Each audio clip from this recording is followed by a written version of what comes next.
catastrophic mega fire events that are happening across temperate regions, but also in the Amazon, for example.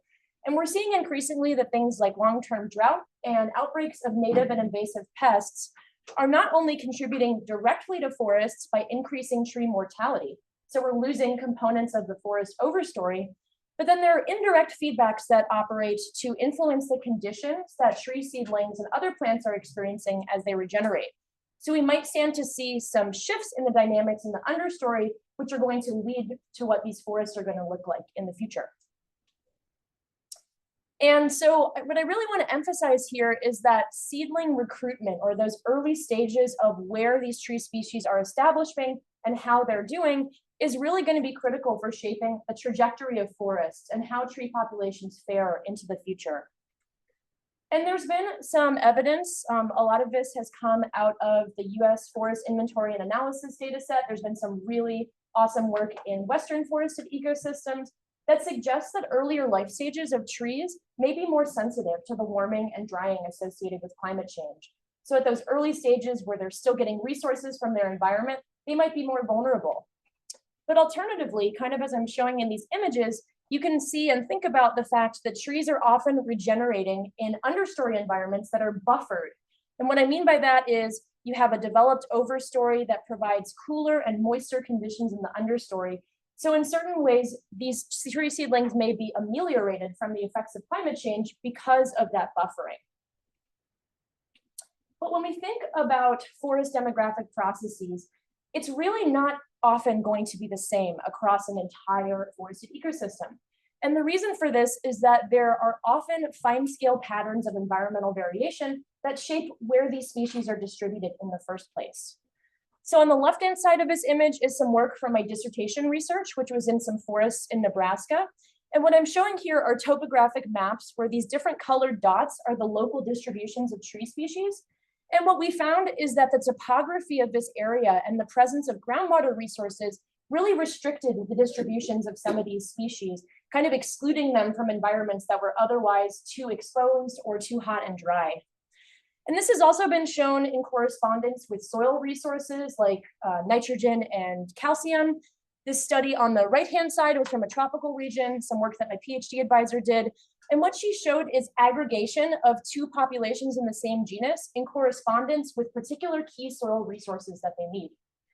So I'm showing these figures to make the point that across a particular forested ecosystem, these dynamics can be really variable. So recruitment that's happening in one site might not mean recruitment is happening right next door if those resource conditions change.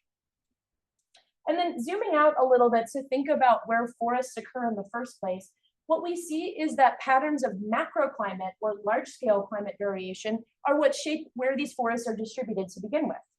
So an example that's kind of easier to wrap your head around of what this could look like, I'm showing on the left-hand side a map of the mean annual rainfall across the continental United States, where we see red and orange is drier areas and green colors are wetter areas. And perhaps unsurprisingly, for those of you familiar with trees, if we correspond this to a map of forest canopy cover, we see the highest canopy cover in areas with increased rainfall, right?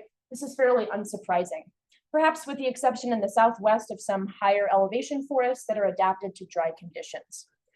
So I want you to keep in mind throughout this talk that there are fine scale distributions of resources that plants need, but then at larger spatial scales, it's really macroclimate that drives where these forests are going to be as climate changes in the future. And so a really interesting place to think about sort of these interactions that happen when you have a forest situation with constant macroclimate conditions, but strong environmental variation at local scales is the Manistee National Forest. And for those of you who aren't from Michigan or who haven't traveled around the state a lot, this is in the northwestern corner of the Lower Peninsula of Michigan. And here's an image of what this system looks like. It's a really amazing area for hiking and other recreation. I highly recommend for those of you that are outdoors enthusiasts to get up there at some point if you haven't. And this work, as I mentioned, has been in close collaboration with Rich Kobe, who's the chairperson of the department. And this study that I'm talking about primarily today, we currently have in review at Global Change Biology. So let me talk a little bit more about what these gradients look like in the Manistee National Forest.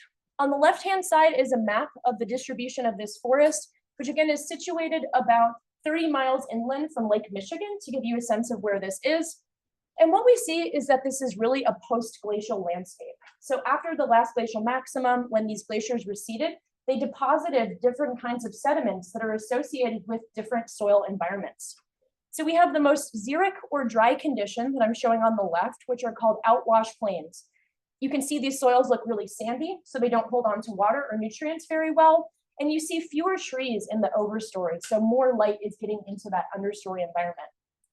Then the kind of intermediate situation is called ice contact. We have more moisture and more nutrients in these soils, and you can see that the forest is a bit more well-developed.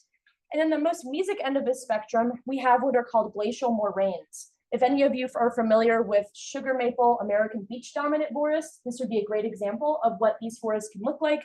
We have lots of shade in the understory and cooler conditions, higher net primary productivity. And as you can sort of see from this image on the right-hand side, we have less light getting into the understory for those seedlings. And what we see is that these three landforms are associated with strong variation in the composition of the forest community. So the way that I am showing this here is through, for the 10 dominant tree species that are at these sites, those occur along the x-axis. And then the y-axis are the 12 different sites that we've collected data from, and I'll tell you a little bit more about the details of this in the future.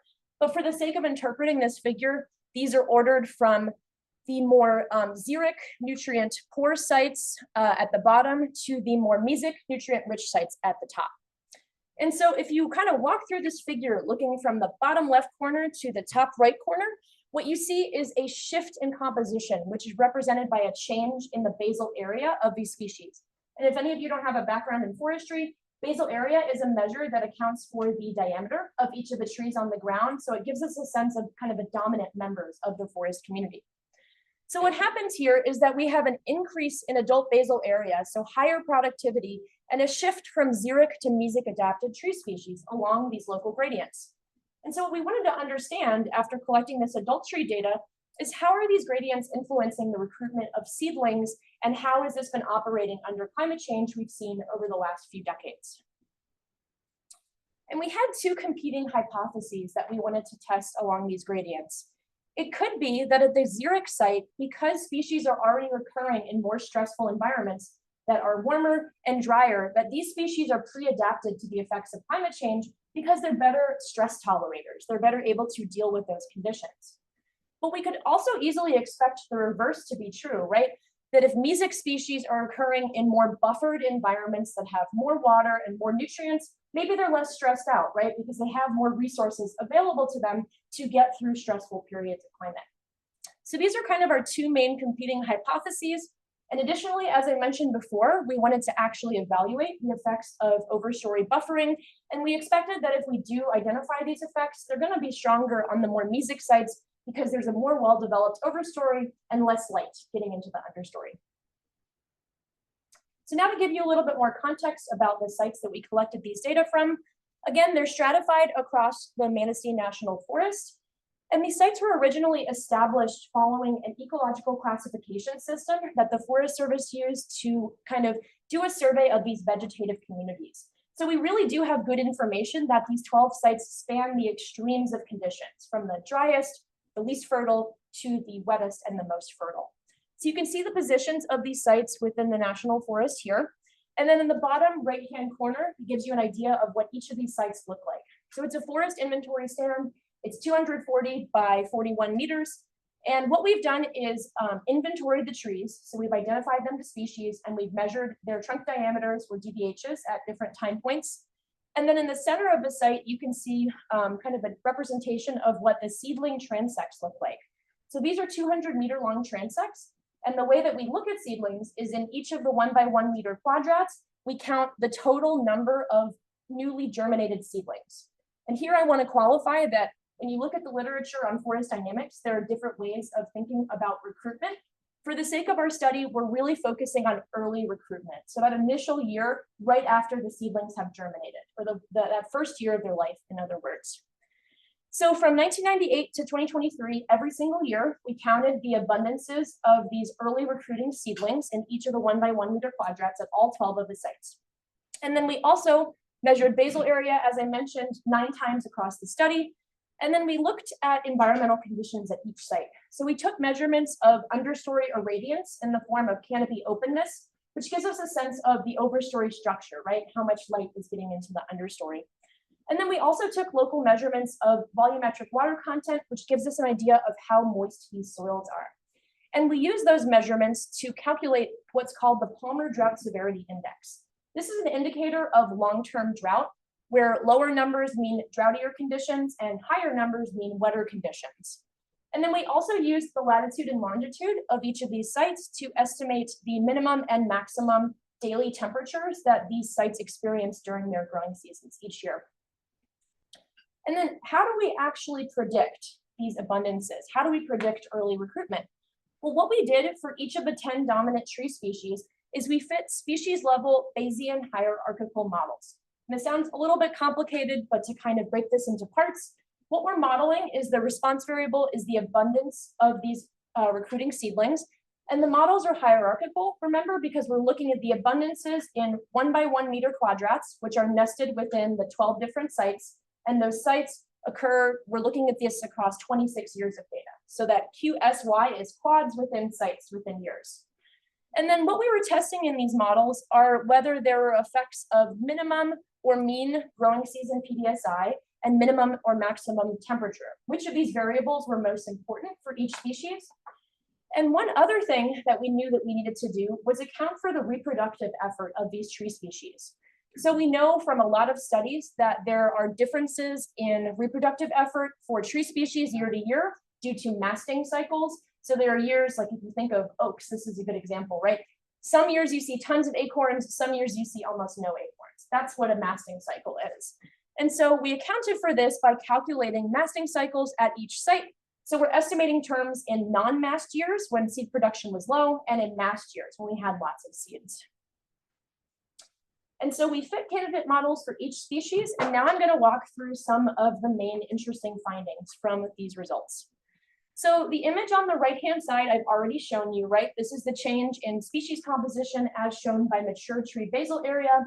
And what I'm showing you here next to it on the left is the same exact thing, but for the average abundances of seedlings for these exact same species. And what we can see right away by a lot of these bars being higher and more widely distributed across sites is that seedlings have broader local distributions than their conspecific adults. We don't exactly know the mechanism for this, but what this tells us is that there's environmental filtering that's operating at some point during these early life stages, whereby these species are being excluded from sites before they become mature. And some of the work that Rich and I are continuing to do now, looking at seedling survivorship, will hopefully help to elucidate some of the mechanisms that result in recruitment not always leading to mature trees at these sites. Okay, so what did we find in terms of the results from our models? Well, we found that there was really strong variation in the Palmer Drought Severity Index and in temperature in association with seedling abundances. And what we found, thinking back to this idea of non-mast and mast years, is that all of these species had from 10 to 100 times greater abundances of seedlings during mast years than during non-mast years. So this really lends credibility to the idea that there's greater recruitment in mast years, and so the seedlings that emerge during these years are going to be the primary individuals contributing to what these forests look like in the future. So I'll show you results a little bit from non-mast and mast years, but a lot of our analyses are focused on mast years because we know this is when the most seedlings are emerging. So let me walk through with you here kind of how we visualize these results. So I'm showing you examples for 2 different species. The left 2 panels are for Acer rubrum, which is red maple. The right 2 panels are for Quercus alba, which is white oak. And then we have non-mast and mast years paired together. Along the x-axis of each of these panels, we have PDSI, so it's going from drier to wetter on each panel. And on the y-axis, we have the predicted abundances of seedlings. And we looked at this across 3 different temperature scenarios for each species that represent the extremes of temperatures that they experienced across the sites at which they germinate. So for these 2 species, we see that wetter conditions were associated with increased seedling abundances, right? We see this positive correspondence where abundances tend to be higher as conditions get wetter. Well, we actually didn't find this for all of the species at these sites. For example, for white ash, we saw exactly the opposite, that there were lower abundances of seedlings associated with wetter conditions. And then just looking at two different examples and now looking at the kind of the directions of the different lines or the different temperature scenarios, we can start to think about temperature effects. And what I'm showing you here for Ostraya virginiana, which is ironwood, and for Quercus volutina, which is black oak, these patterns are not correspondent, right? In some cases, we're seeing negative effects of increased temperatures on seedling abundances, and in other cases, the reverse is true.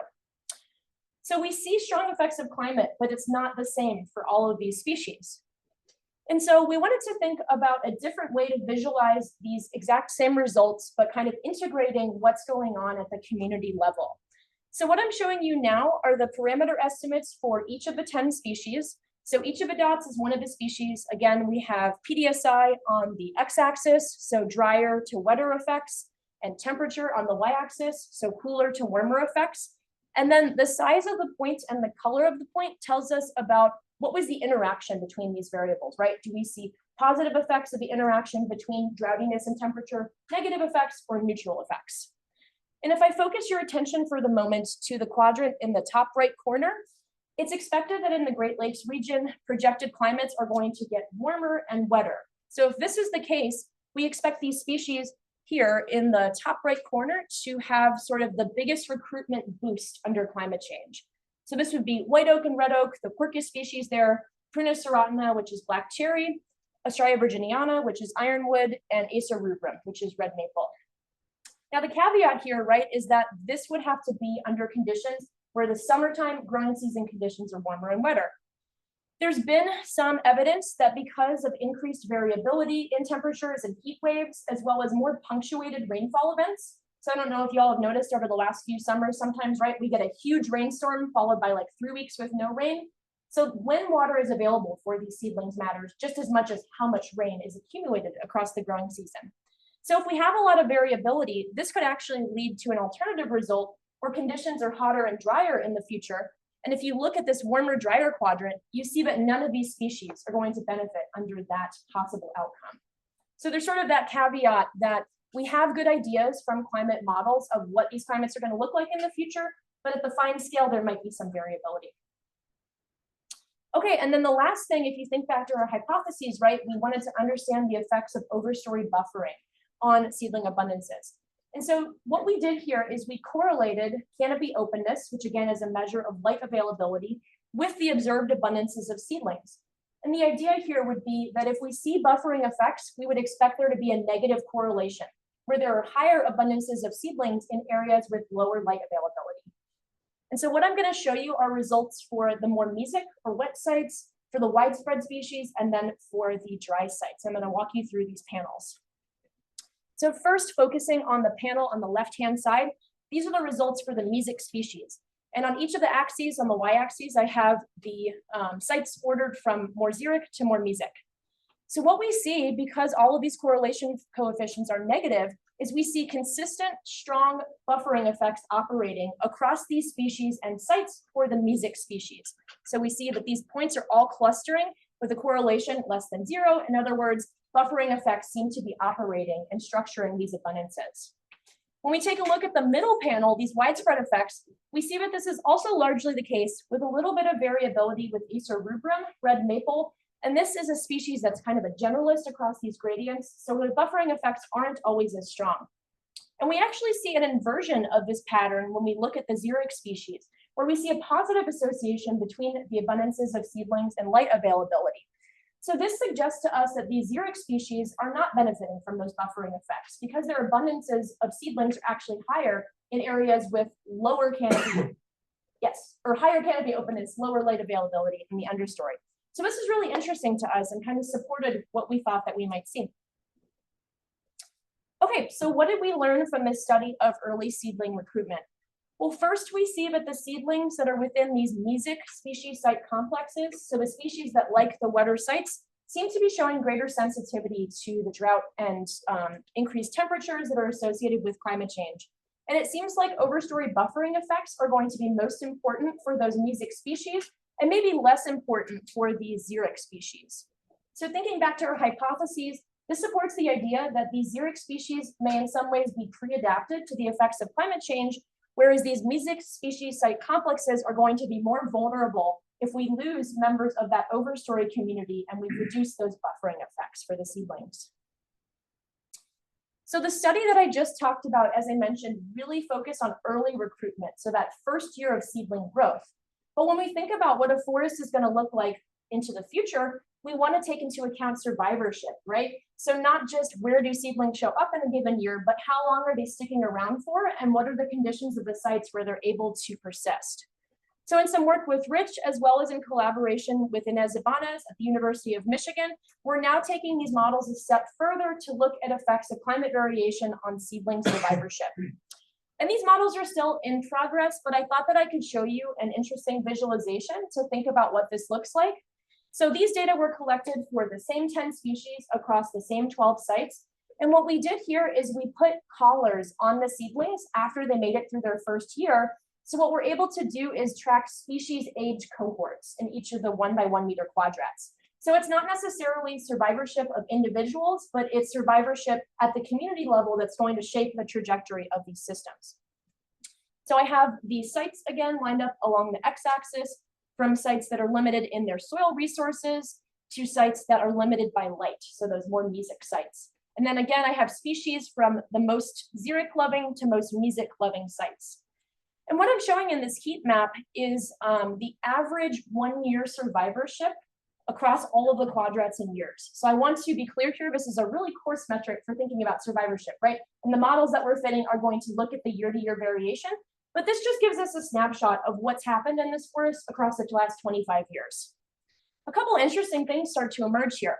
If we take a look at Acer rubrum, red maple, it occurs across all of the 12 sites, as I've mentioned, but it appears that its survivorship is higher on the more xeric end sites as opposed to on the mesic glacial moraines. And what's really interesting here is if we take a look at sugar maple, Acer saccharum, we see higher survivorship in those more mesic sites. And this matches what we've seen in the literature, that sugar maple is a really shade tolerant species. It's a better competitor than red maple on those more mesic sites. So we get this shift in the community and in the survivorship of associated species. Something that's a little bit concerning that I do see on this figure though, is if we look in this top corner, remember these are the 3 species that occur on the most mesic sites.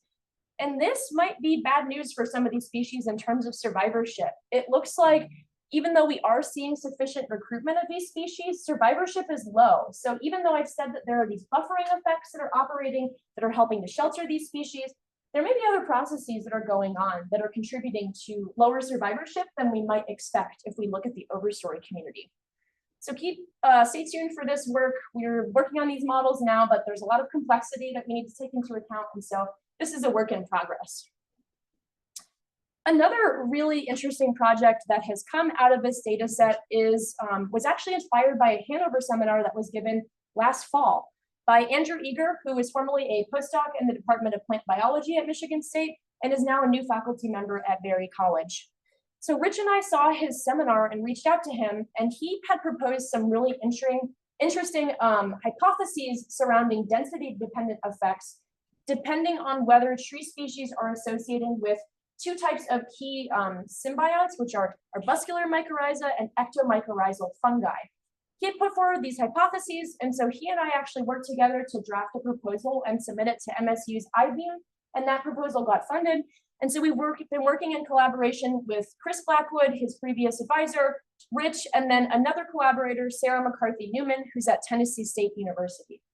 And fundamentally, what we're doing with this kind of spatial and temporal variation of seedlings is asking the question, how do trait by environment interactions shape some of the density dependent effects that we see happening in the early stage of the life of trees? So just to talk a little bit more about kind of the framework that he put forward and to give a little bit more background on these associations. So he came up with this idea that he termed mycorrhizal spillover, which in certain ways is analogous to the idea of pathogen spillover, if you've heard about this before. And it's the idea that there are going to be impacts based on the mycorrhizal type of the dominant members of a tree community on all of the other plant species that are occurring in that community, regardless of their mycorrhizal types. And to talk about this a little bit more, if this is a newer concept, the majority of tree species associate with either arbuscular mycorrhizal or ectomycorrhizal fungi, which I'm abbreviating here AM and EM. AM communities tend to have labile leaf litter, meaning there's high rates of decomposition that are happening. These species tend to be more nutrient acquisitive, so they're aggressive in going after lots of nutrients in the soil. They also tend to occur on more fertile soil, but the consequence of this is that they tend to be associated with an increase in the presence of microbes that are saprotrophic or pathogenic. In other words, there's an increased kind of buildup of microbes that might be having negative effects on these seedlings. And exactly the reverse is true in ectomycorrhizal dominant communities.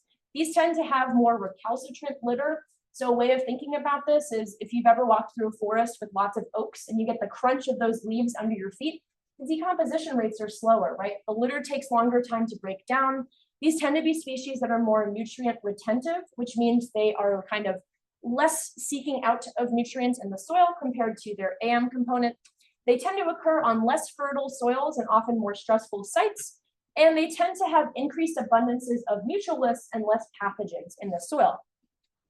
So because of this, it's kind of hypothesized that if a forest community has mostly arbuscular mycorrhizal dominance of its plants, this is going to result in more negative community level plant soil feedbacks, which are just the interaction between plants and their soil environment.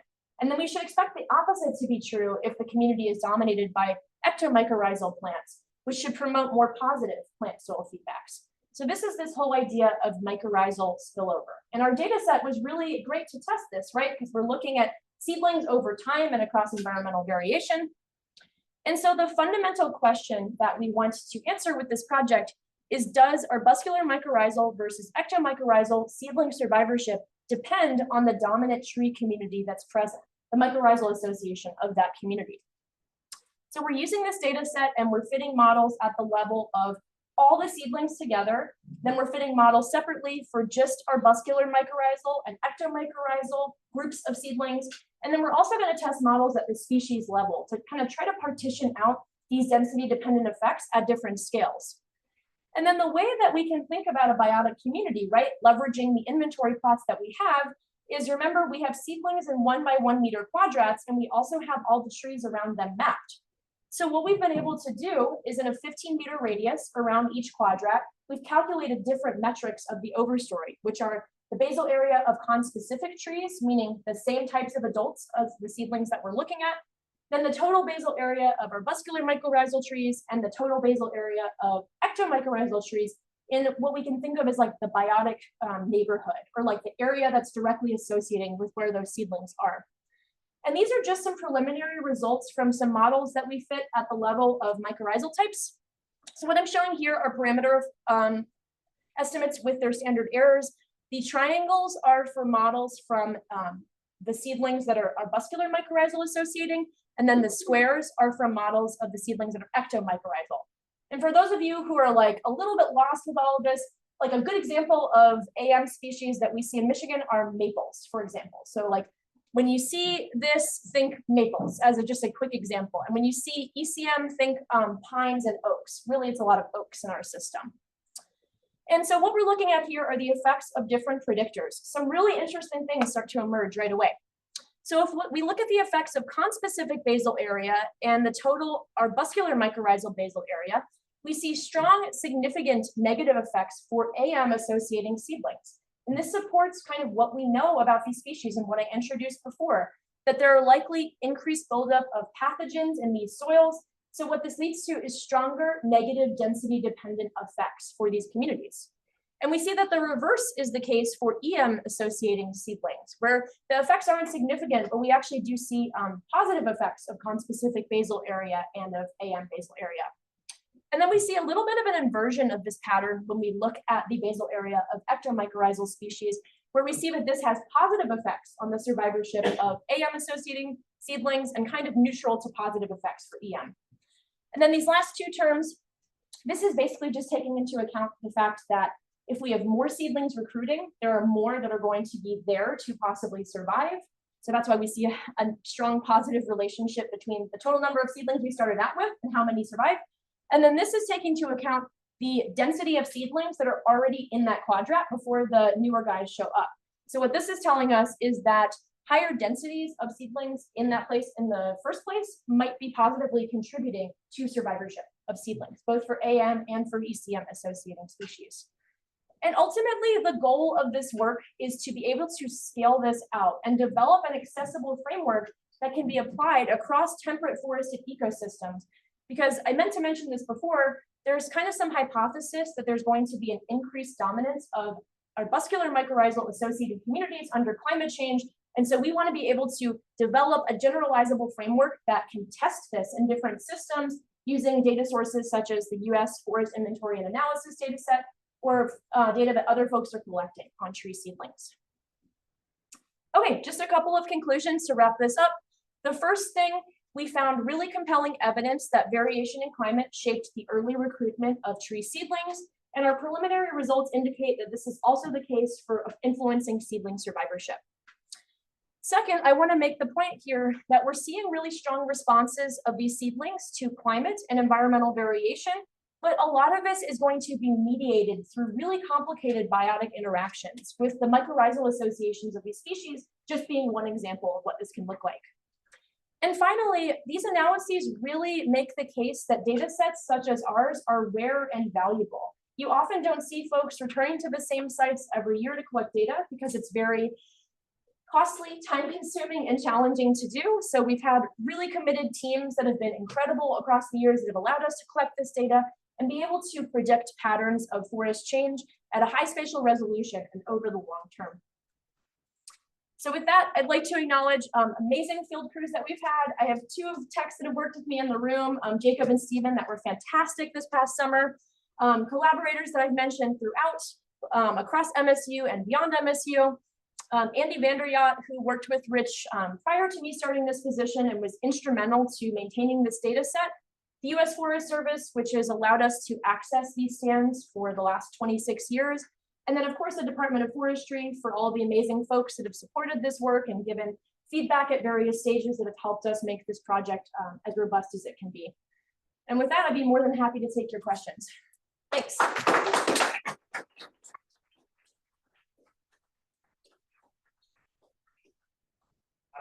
Somebody can turn on the light. Yeah, super cool. Awesome results for these long-term studies are just so much work and then such a cool tangible result. Do you know are there any dual AM or EM colonizers in your system, or do you know how, if they're not in the system, how they would fit in to that framework you're trying to develop? Not species with sufficient abundances to model and to track. We do have some populous members in these forests, some species of aspens, but because they predominantly regenerate like root suckering or clonally, we haven't tracked those individuals, and there are very few that actually end up in our transects. I have no doubt that those interactions in the places where we have higher densities of aspens are probably affecting these interactions, but we don't have species with those associations or with the data to test it. Cool. But yeah, good to think about.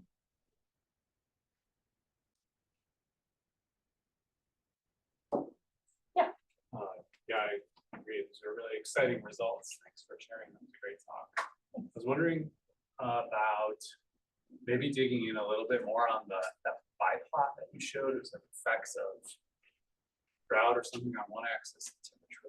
Yeah, just kind of a way to visualize the parameter estimates. So each of these were fit from separate species-specific models, and then I'm kind of plotting the parameter estimates together just so we can understand the effects of drought and temperature on all the species kind of in the same space rather than in separate predictions.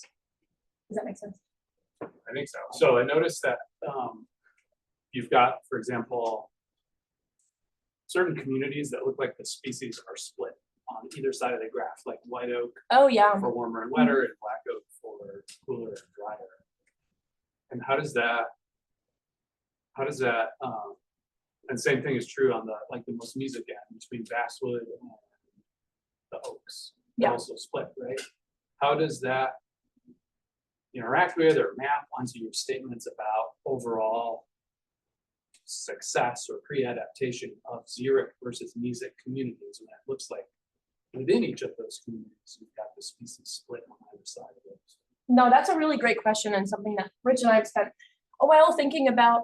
So black oak is kind of an interesting case. Chris was referring to the point that's floating down here, Quercus velutina. So this is a species that's at like the northwestern extreme of its distribution, and it is kind of outcompeted by northern red oak on the more mesic-site. So it's really restricted to the most xeric sites. So we have some hypotheses that like we unfortunately don't, we can't totally say what's going on, but what we think is going on is that it is locally adapted to drier conditions, and that for seedlings, it's possible that even though its abundances are sufficient in areas with high light availability, that the drier years have still been more stressful. So there's, I think, some complicated temperature-light interactions there that result in it being predicted that drier and cooler conditions will be better as opposed to warmer conditions. And I think the reverse happens for Quercus alba. Again, it's probably due to the types of sites that it occurs on locally, which like partially answers your question. But yeah, it's something we've puzzled over as well, and I don't have like a total explanation for it. But right, because you did talk a little bit about this pre-adaptation. That Yeah. was sort of grouping all the species yes, by where they're found, but this is a little different just because it's more resolved at the species level. yeah, and we see kind of an inversion of the pattern there happening between black oak and white oak, which is interesting. But yeah, I suspect that it's due to the fact that black oak specifically is at kind of the extremes of its environmental tolerances. Same for basswood versus Yeah, so basswood is kind of at also at its limit and is projected to do better further north with climate change. And the same is the case for American beech and sugar maple. There's some preliminary evidence from folks who have done studies in Canada that its regeneration is higher at higher latitudes as compared to lower latitudes. So that's why I expect those species are predicted to do better under cooler conditions, which are in the Great Lakes unlikely to occur in the future, if that makes sense. You said there's a lot more like pathogens in those AM dominated kind of forest systems. I was wondering, are those pathogens generally pathogens against other plant species that are not AM? Are they against AM plant species, or are they just pathogens against other fungi or pathogens against like soil arthropods? Is there like a pattern to what those are pathogenic against?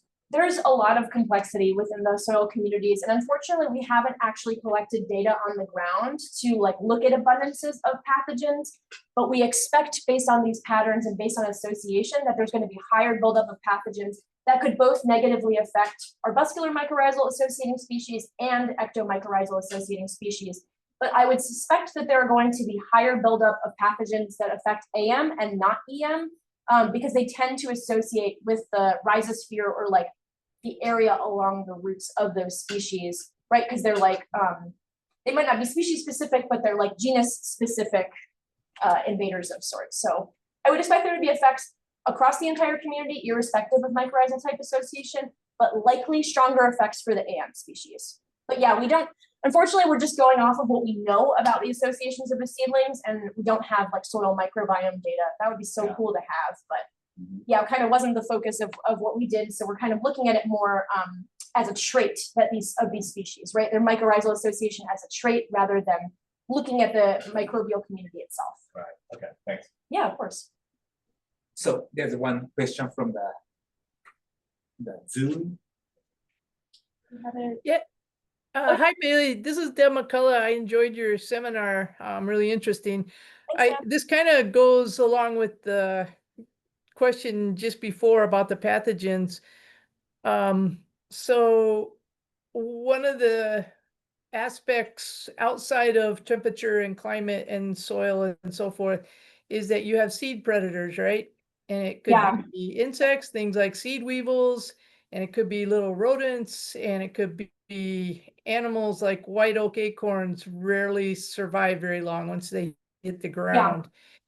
And it kind of seems like all of your conclusions and your methodology, I get it, like that's really complicated, but there are temporal aspects, you know, a big seed year might overwhelm your seed predators, whereas The next year, if seeds are somewhat scarce, a whole lot of those seeds might be destroyed or consumed or whatever.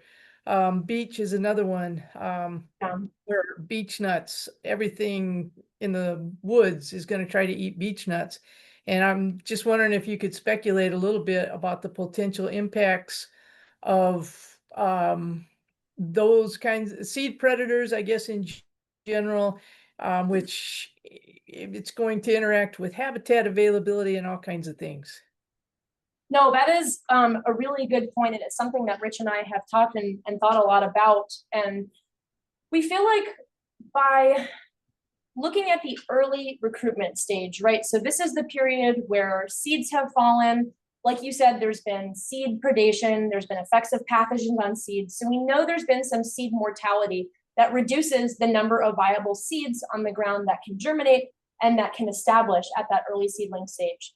So we think that by taking these data every year and for accounting for mass cycles, we are probably capturing some of that seed predation, even though we unfortunately can't estimate the rates of seed predation across these species.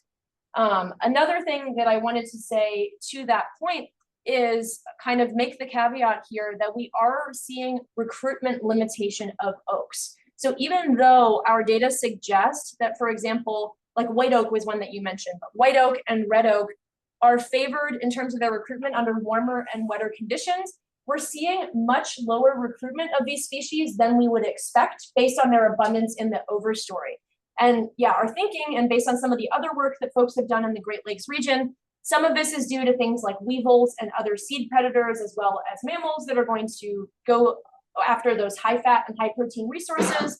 Some of this also is due to browsing and herbivory by deer. And then a little bit of this is due to mesification of some of these systems. So even though we are seeing oaks recruit, and usually once they make it past year one, they survive for a very long time, there are definitely some limiting factors like going into regeneration. And yeah, to your point, I think the seed predation piece is huge. And another thing that I wish that we had data on to test, but we hope that kind of using data that we've collected on seedlings at the same time every year, kind of under the same conditions, helps to at least standardize the effects of some of those predators and pathogens, although it's by no means perfect. But did that answer your question? Yep, thank you. Cool. You're welcome. Yeah. Okay. That's another one. Yeah, of course. I was really interested in the results showing that the seedlings were more broadly distributed than the adults. Right? Oh, yeah. That slide. I was curious whether or not that has changed at all over the 25-year period. It has. Collected. Like, are seedlings popping up on the landscape in areas where you wouldn't expect from the adult trees sporadically, or are there trends with things maybe moving around on the landscape? Yes, this is a snapshot that's kind of showing the average across all of the time, but yeah, there are some finer scale dynamics that are happening. One example that comes to mind immediately is some of our less fertile sites used to have a stronger component of black cherry in the forest overstory, and a lot of those adult individuals have died for various reasons due to disease or due to older age. But black cherry is a seed that can persist in the seed bank for a fairly long time. So in those cases, we're still seeing recruitment of black cherry on sites where it is not a dominant member if it's at all present in the overstory. And the same actually is the case, I didn't talk about this species a lot today, but for white ash. So folks that are familiar with forest health issues in this region, there is an invasive insect called the emerald ash borer that came through our sites, we think, in 2017 and 2018, and reduced the abundance of ash in the overstory by about 93%. So it killed almost all of the reproductive adult trees. And this is a species whose seeds can also persist in the seed bank. So we see much less recruitment than we used to, and it's only on the more fertile sites. So that's one where the local distributions are still matched. But then for black cherry and then red maple is another example where we see broader distributions of those species than their conspecific adults, because environmental change, we think, has led to increased mortality of the trees, but the seeds are still sticking around. And the pattern that I'm not showing here has been reduced recruitment over time, kind of after that signature or that time point where we saw a lot of the adult individuals die. Yeah, there's a lot of heterogeneity that's not captured in this kind of summary. That's a good question. I have a question. So it's about the mycorrhizal spillover. Oh, yeah. And I think that the dry site tend to be dominated by exomycorrhizal trees compared to the Yes. native trees, and so there's a confounding factor, right? And mesic-site tend to have more abundance of the pathogens compared to dry site. Correct. Can you somehow like correct it?